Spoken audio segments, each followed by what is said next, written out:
Germans love their board games, and an absolute classic is Fang den Hut or Catch the Hat.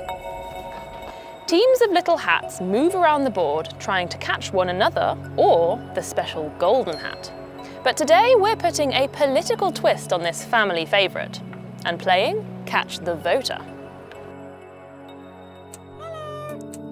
Here are our parties, raring to go, ready for the race to Parliament. They stretch from the far left of the political spectrum to the far right, and they're all trying to get our voter to support them. But who is this voter, and what do they want from the parties? Round 1, the numbers. All German citizens over the age of 18 can vote in federal elections. That's a total of 60.4 million people, just over half of whom are women. It's a pretty multicultural group, with almost a third having at least one parent who was born in another country. One of the most interesting aspects is age. Less than 15% of the voting population are younger than 30. Nearly 40% are over 60, and half of those are over 70. It also matters where the voters are. Germany's cities and regions have strong local identities. Their priorities are affected by things like the local economy, infrastructure, and even religion. Round 2, the issues. Some of the issues on voters' minds are very much signs of the times. No prizes in this game for guessing that the COVID-19 pandemic is right up there. In Germany, the regional state authorities have a lot of decision-making power in areas like health and education. During the pandemic, this led to a patchwork of different rules across the country.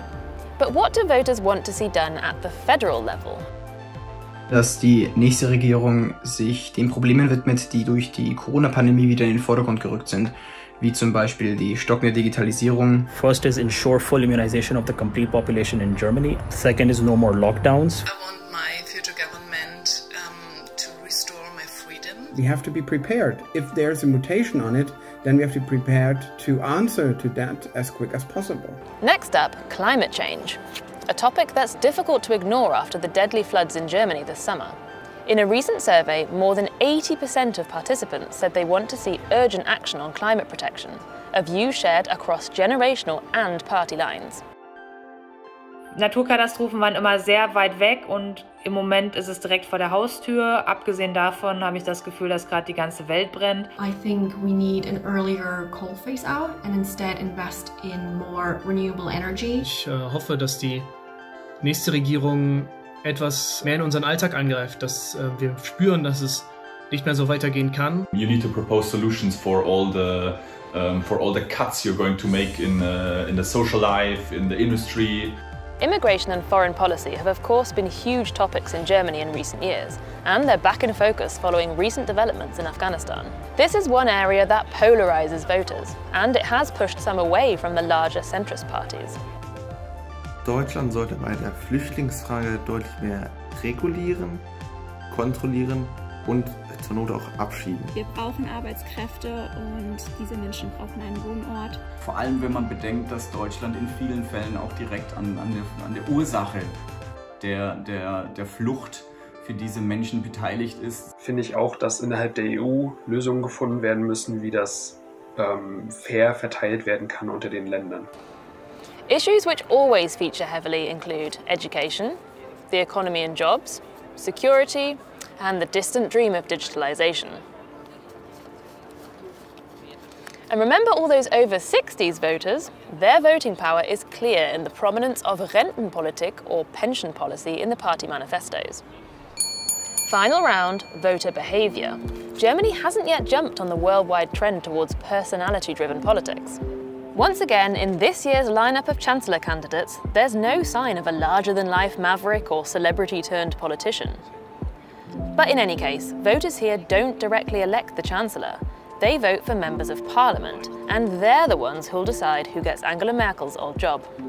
Each voter does, however, have 2 votes, one for a local candidate and one for a party on the national level. This means they could vote tactically for 2 different parties, focusing on local issues with their first vote and ideological interest with the second.